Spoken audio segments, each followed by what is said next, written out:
What is up, everyone? We're back for another video. Today we are not working on the S13 this time. Actually had a big part delay getting the drive shaft, which we actually just got this on Sunday. I think it's Wednesday now. This is like 3 weeks after, so the initial shop I had contacted said it'd be done right away. I sent them this rear flange, and they just kept delaying and delaying. I ended up finding another place, Patterson's Driveline out of Indianapolis area.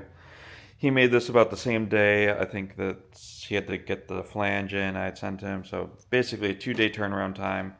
And that's going to go in there. I know one person in the comments asked how low the pan is hanging. And it's not really mounted yet. So it should go a little higher. But there's your rough estimate for that.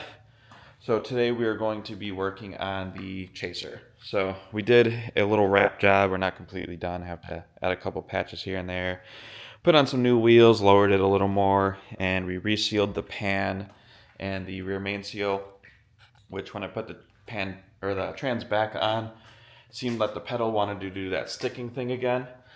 So don't know if I have to adjust the stopper again, but for today's work, we're actually going to be building a catch can. So about a month or so ago, hit up my buddy, Critical Element. I'll throw him on the screen, his Instagram. And what we did is we used an app called Polycam, which I'll bring up on my phone. So this is Polycam. And what you can do, this is a free phone app. We 3D scanned the whole engine bay. You can see here. And then I had him CAD design in. So you get a full view of everything you scanned in. He CAD designed this catch can, and then we sent that over to Send Cut Send, and they laser cut all the pieces.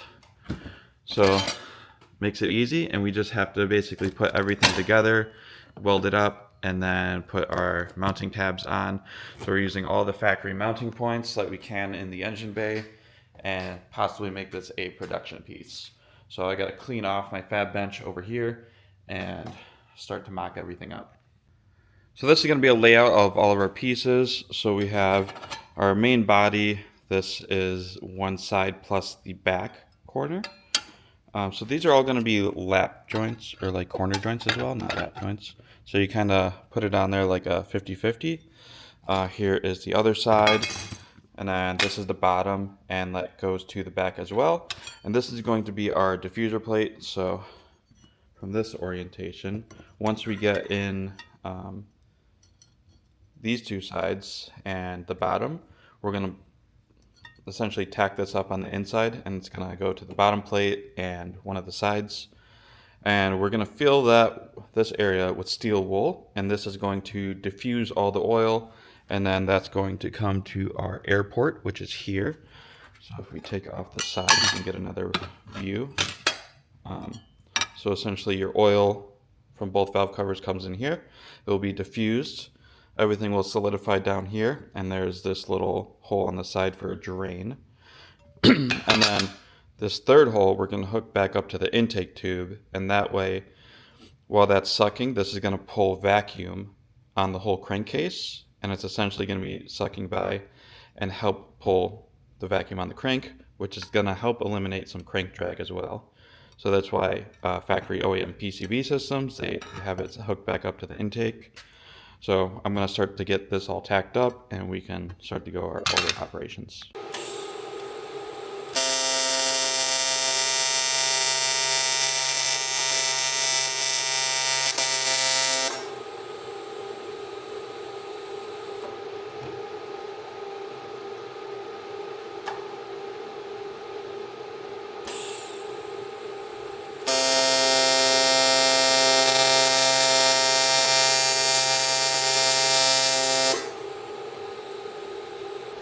Alright, so this is going to be our first little tacks. Just here, here, and here. Rip your tape off. This part is, we gotta like hold it down to be able to tack that other corner, and before we can get our bottom plate on.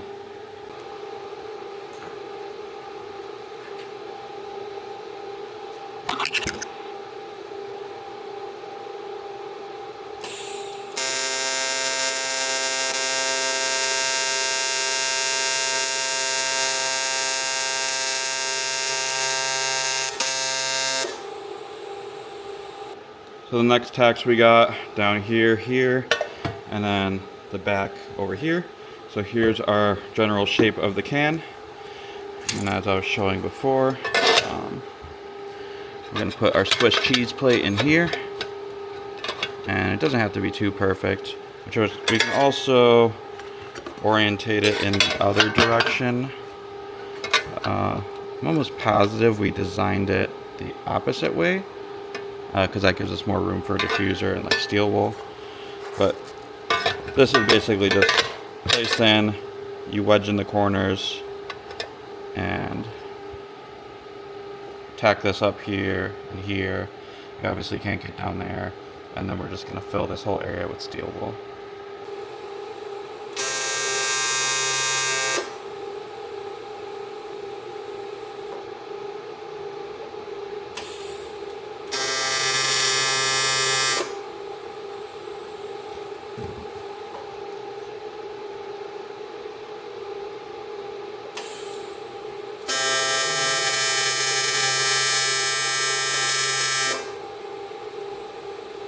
Yeah, so as we didn't need filler for this part because we do want to keep this as flat as possible for the top plate.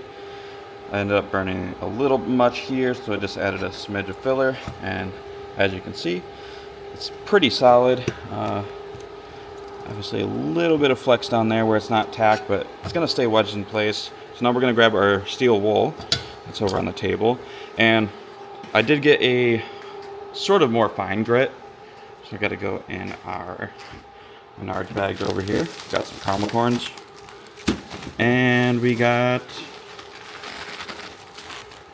the 000 steel wool. Now I was looking for stainless steel wool initially so that this doesn't rust in the can, but then I realized it's not as big of a deal since the oil is going to cover this. It will be a rust preventative, and this whole bag should be about fit in here, so I'm gonna put the camera down, unbox this, and see how much we can kind of shove in there. So we can fit about 8 total, about 4 stacked in each. It is sticking up past these holes a little bit, and this is pretty flammable, so I don't want the arc to hit it. So I'm going to pull these out, weld on my top fittings first, pack this full, and then we're going to put on our side plate from there. I could do the 3rd fitting and 4th fitting down there after this, but as far as this area, we don't want this all just light on fire inside, otherwise we're going to have to just shove it all through a little AN hole, and that's not going to be fun. Got the first fitting welded on here. When I was digging through my fittings, though, it turns out I used 2 of the fittings on a customer car a while back, and I forgot to order new ones. So leaving off here for today, I'm going to order up these. That just kind of pushed in pretty nice. I do have the 6 AN for that one. These are going to be 10 AN, which is going to match up to the radium valve cover fittings. So their press-in fittings does use a -10 here and here, opposed to their kind of plug-and-play catch can kit does mount here. It does use like -6 size though, so it's pretty small, especially for a high-performance engine like this. So we'll pick back up another day when I get more fittings in, but for now, these are the well-done ones that I use as the 499-560.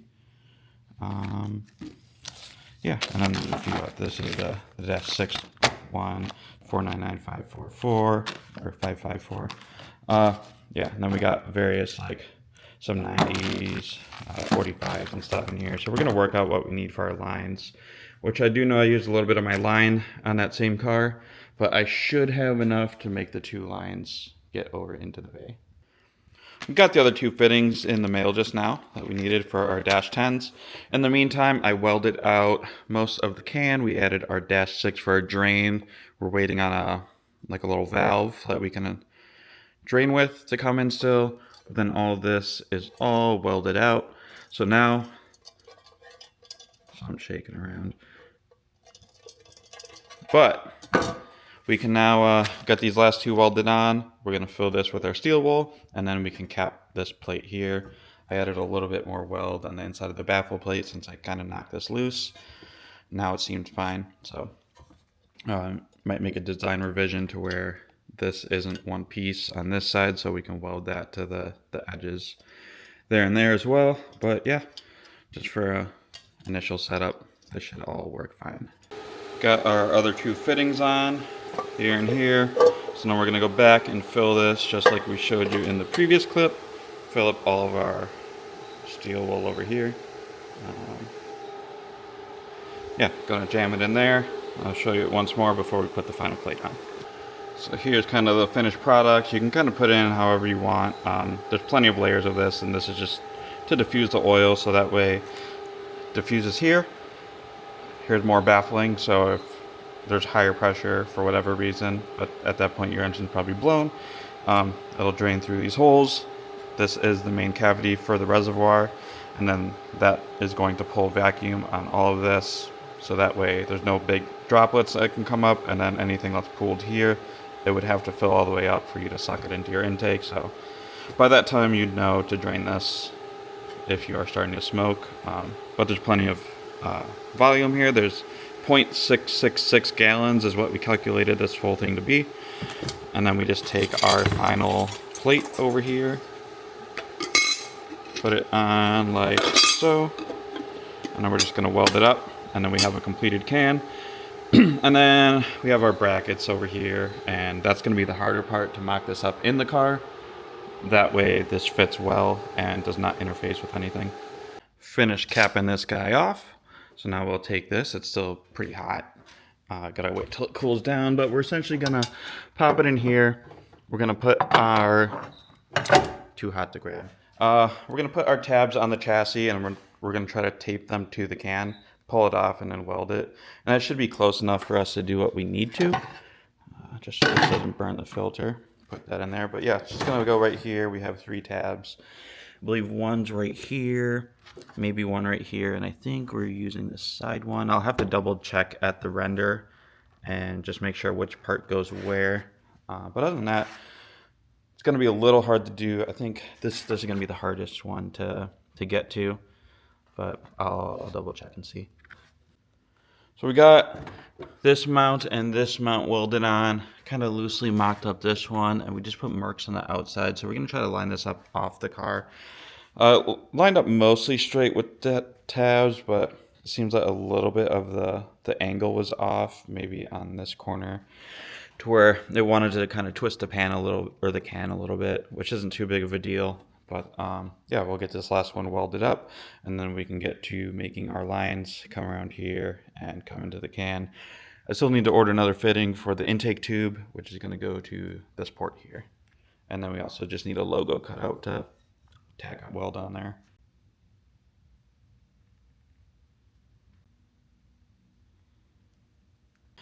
All right, so now this is all mounted up, pretty solid. I don't want to prep it too much, it's still a little hot, but I just had to, when I tacked this in, I ended up just pushing this down a little bit when I went to mount it, just because the angle's a little bit off. You can see like this one's a little inwards. So we kind of did this on like 2 dimensions essentially, while the strut tower, if you can see, it kind of angles a little bit. So that's just one little thing you have to look out for, is when you do the 3D scan, you're hoping the geometry is all perfect and that you set your planes perfect. But for the first go, this isn't really bad at all. And realistically, if I make this like a universal unit and just supply tabs, people can always put it where they want it as well. But now we're going to move over to our lines. So we're going to start test fitting to see which fittings want to fit where. I think we're just going to do 2 90s off the back and maybe 90s here, but we'll see what all fits and make sure the hood closes as well.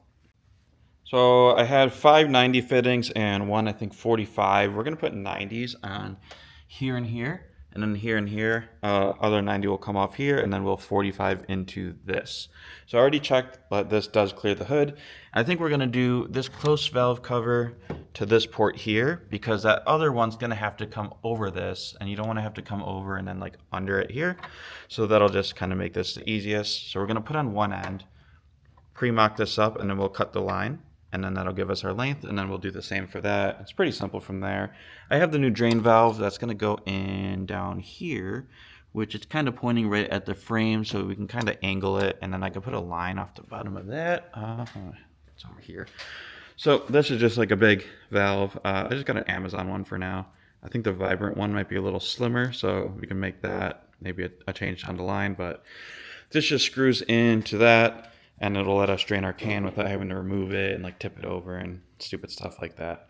So we'll bring this line to the bench, show you how to assemble a large AN line. It's pretty simple, but do that, and then I'll just knock out these lines real quick. The basic like rubber style AN line, this is just going to have a 2-piece setup. The Teflon lines will have 3 with a ferrule, but it's pretty simple. You just make sure you have a nice straight cut here. You push this guy on here, which once you mainly get it started, you can clamp this piece in the vise as well, and that'll help you push everything on. So you just want to make sure that this fully seats on the inside. So put this in here.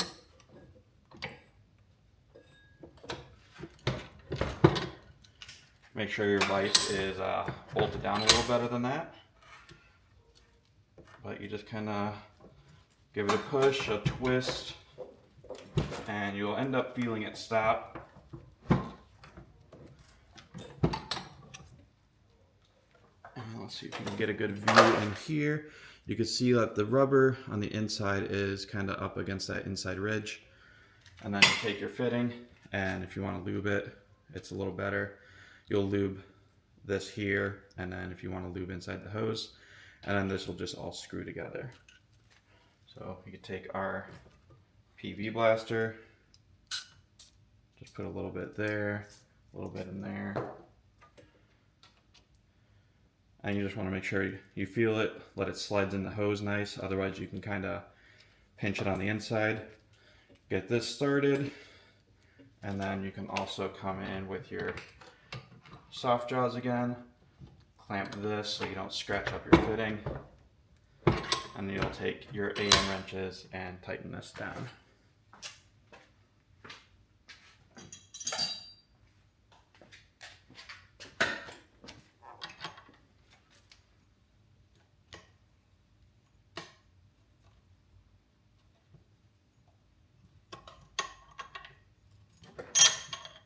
This one's a little larger for the fitting inside, so I gotta get the blue one.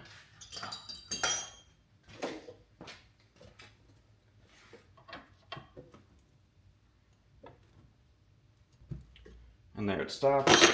So now this is our completed hose end, and I'm just gonna repeat this for both ends. And once you complete your hose as well, you always want to blow it out with brake clean on each side to clear out any like cutting debris or like oils or lubricants like that you sprayed in there.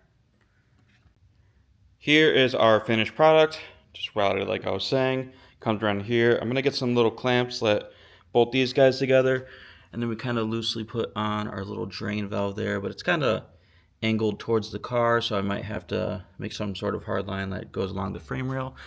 But as for that, that's going to leave off this video. I'm going to get another fitting for the intake down there, and then that will be to the third port of our can, like I mentioned. But that can be all done off camera. That's just to pull vacuum, and that will keep the crankcase all circulated and recirc anything that needs to come, like oil wise, and back into the intake, kind of like an OEM system. Probably next video we will be back on our S13. We have our drive shaft here. We need to finish making our mount and pretty much just do all the other stuff. We have fuel lines, the radiator mounts, and etc. But we will get into all of that for the next one, so we'll see you guys next time.